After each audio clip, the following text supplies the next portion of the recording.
السلام علیکم ورحمۃ اللہ وبرکاتہ۔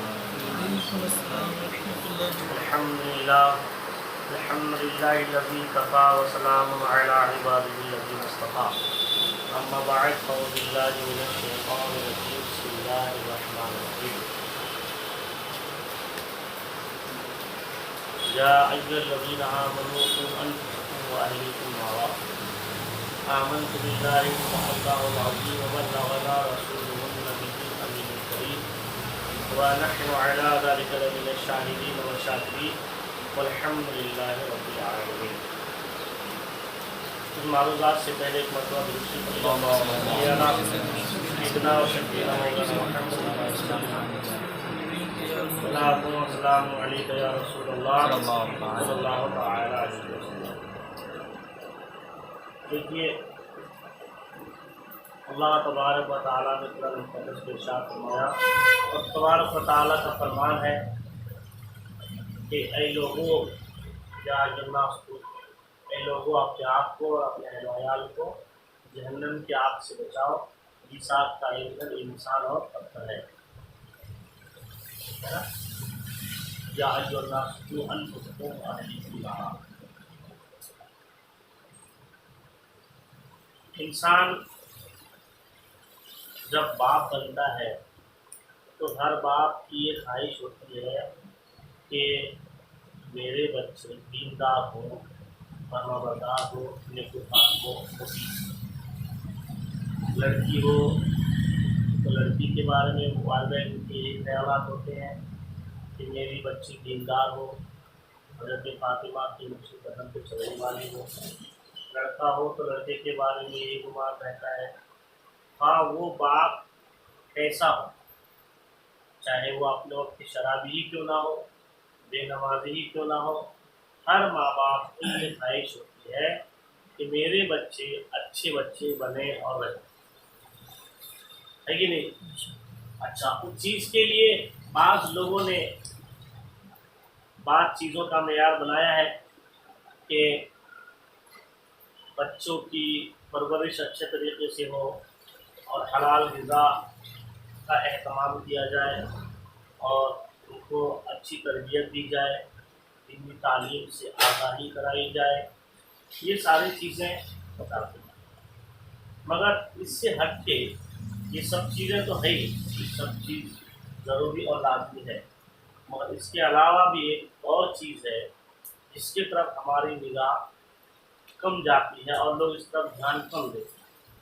وہ کیا ہے کہ بچے کی صحیح پرورش کے لیے بس اتنا کافی نہیں کہ جب بچہ پیدا ہو جائے تو ہم اس کے نشو و نما کے لوازمات کو حلال اور پاک و طیب بنائیں اور اس کا انتظام کریں، بلکہ اس سے پہلے کا ایک اور مرحلہ ہوتا ہے۔ وہ مرحلہ ہوتا ہے، مثلا بچے جب ماں کے شکم میں قرار پاتے ہیں، عمل قرار پاتے ہیں، وہاں بھی جب باپ کی سونگ سے ماں کے شکم میں بچہ منتقل ہوتا ہے ایک نطفے کی شکل میں، تو وہیں سے اس کی سمجھیے تخلیق کا آغاز ہو جاتا ہے۔ تو وہیں سے اس کا خیال رکھنا چاہیے کہ نطفہ ہی پاک اور صاف ہو، نطفہ ہی پاک و صاف ہو، حلال اور طیب ہو، پھر اس سے جب اس کی بنیاد پڑے گی وہیں سے خیال رکھنا۔ اب ہوتا کیا ہے کہ بچہ پیدا ہوا، اب ہم بچے کو حلال اور پاک اور طیب کھلا رہے ہیں، مگر ہم نے حلال اور حرام کا امتیاز نہیں کیا اور وہی کھا لیا، اور اس سے ہمارا خون بنا، خون سے نطفہ بنا حرام غذا سے، اور پھر اس نطفے سے ہمارا بچہ پیدا ہوا، پھر اس حرام یعنی حرام غذا سے بننے والا ہمارا نطفہ، اب اس سے ہم یہ امید لگا کے رکھیں کہ نہیں، یہ نطفے سے ہونے والا بچہ اپنے وقت کا غازی ہوگا، نمازی ہوگا، حاجی ہوگا، ماں باپ کا مطیع فرمانبردار ہوگا، وفادار ہوگا، مذہب اور مسلک کا وفادار ہوگا۔ یہ سمجھیے کہ کچھ جو بو کر کے گیہوں کاٹنے کی امید رکھنے والوں جیسا واقعہ ہے، جیسا ہم بوئیں گے ویسا ہی ہم کاٹیں گے۔ اس کے لیے کیا ہے، اس کی مثال دیکھیے کہ حضرت ابراہیم بن ادھم، حضرت ابراہیم بن ادھم رحمۃ اللہ تعالی علیہ ایک مرتبہ گئے خانہ کعبہ، حج عمرہ کی، وہاں سے آپ نے سوچا کہ میں بیت المقدس بھی جاؤں اور وہاں بھی حاضر ہوں۔ وہاں اکثر انبیاء کرام کے مزارات ہیں اور بیت المقدس ہمارا قبلہ اول بھی ہے۔ حضور صلی اللہ تعالی علیہ وسلم مدینہ شریف آنے کے بعد بھی تقریباً 16 مہینے تک ادھر ہی رک کر کے نماز پڑھے۔ مکے میں جب تک تو پڑھی ہے نا، 16 مہینے تک ادھر ہی نماز پڑھے۔ پھر حضرت حضور صلی اللہ علیہ وسلم کی چاہت کے مطابق اللہ تبارک و تعالیٰ نے آپ کا قبلہ آپ کی مرضی سے خانہ کعبہ ہے کہ نہیں؟ سرکار کی چاہت تھی، سرکار کی چاہت تھی، اللہ تعالیٰ نے سرکار کی چاہت کے مطابق قبلہ بنایا۔ تو بیت المقدس یہ قبلہ اول تھا۔ حضرت ابراہیم بن ادھم وہاں جا کے حاضری کے ارادے سے وہاں گئے۔ بیت المقدس میں قلعہ ہے جس کا نام تھا قبۂ صخرہ۔ کیا نام تھا؟ قبۂ صخرہ۔ اس قلعے کا معمول یہ تھا کہ ہر دن عصر کی نماز کے بعد اس کے دروازے بند کر دیے جاتے تھے۔ رات کو جنات اور فرشتے آتے تھے عبادت کرنے، پھر فجر میں دروازے کھول دیے جاتے، عصر سے لے کر فجر تک کے دروازے بند رہتے۔ تو حضرت ابراہیم بن ادھم نے سوچا کہ یہاں ہر روز کا معمول یہ ہے کہ اس قلعے سے انسانوں کو نکال دیا جاتا ہے اور دروازے بند کر دیے جاتے ہیں۔ کیا آپ کو اپنی وجہ ہے؟ میں دیکھنا چاہتا ہوں۔ ایک دن آپ سب انسان کو نکالے جا رہے تھے، آپ ایک سکون کی آڑ میں چھپ گئے اور آپ اندر کی کیفیت جاننے کے لیے وہیں پر رک گئے۔ جب شام ہوئی تو جنوں کا آنا شروع ہوا، فرشتوں کا آنا شروع ہوا۔ ان میں سے کسی ایک نے کہا کہ آج یہاں پہ ایک ابن آدم کی دعا آ رہی ہے، کہ آدم کی اولاد ہے۔ دوسرے نے کہا ہاں یہ ابراہیم بن ادھم جو کہ خراسان کے رہنے والے ہیں۔ تیسرے نے کہا یہ وہ شخص ہے کہ جن کی دعائیں اور عبادتیں اللہ کی بارگاہ میں روزانہ پیش کی جاتی ہے اور اللہ قبول کرتا ہے۔ چوتھے نے کہا مگر ہاں 1 سال کا عرصہ ہو گیا ہے، نہ ان کی دعائیں قبول ہوتی ہیں نہ ان کی نہ عبادتیں قبول ہوتی ہیں۔ وہ کب کہ انہوں نے خانہ کعبہ میں خانہ کعبہ مکہ المکرمہ سے جب بیت المقدس کا ارادہ کیے تو انہوں نے زابرہ کے لیے کچھ کھجوریں خریدی اور کھجوریں دکان سے 2 کھجور نیچے گر گئی تھی۔ وہ 2 کھجوریں انہوں نے اٹھا کے اپنے جھولے میں رکھ لی جو ان کے لیے حلال نہیں۔ وہ 2 کھجوریں جب سے یہ کھائے ہیں اس وقت سے لے کر اب تک اللہ کی بارگاہ میں نہ ان کی عبادتیں پیش کی جاتی ہیں نہ دعائیں پیش کی جاتی، بلکہ زمین و آسمان کے رشتے معلق لٹکی رہتی۔ حضرت ابراہیم بن ادھم یہ سب بات سن رہے، جب تک تیسرے آدمی کی بات کی تو بڑی خوشی ہوئی کہ یہ تم اس کو پہچان لیا اور یہ جانتے بھی ہیں، اور چلو اللہ نے یہ شرف عطا فرمایا، مجھے سند مل گئی کہ میری دعائیں عبادتیں قبول ہوتی ہیں۔ مگر جب چوتھے نے کہا تو اس وقت آپ کو بڑا افسوس بڑا غم ہوا ہے۔ خیر کسی طریقے سے صبح ہوئی، صبح اٹھ کے آپ مکہ المکرمہ کی طرف روانہ ہوئے۔ وہاں پہنچے، اب پیدل سفر کر رہے تھے، اس وقت کافی دن لگ جاتے تھے سفر کرنے میں۔ وہاں جب پہنچے تو آپ وہاں جانے کے بعد آپ نے دیکھا کہ دکان تو ہے مگر دکاندار نہیں ہے۔ جس سے میں کھجوریں لیا تھا وہ کوئی اور شخص تھا، ابھی کوئی اور شخص تھا۔ کافی دیر سے سوچ و فکر میں رہے کہ کبھی میری نگاہ تو خطا نہیں کر رہی ہے یا میں کچھ بھول تو نہیں رہا ہوں، کسی دوسری دکان میں چلا گیا ہوں، مگر قرائن سے، اشارات سے، نشانات سے یہ اندازہ لگایا کہ نہیں یہی وہ دکان ہے جہاں سے میں نے کھجوریں لی۔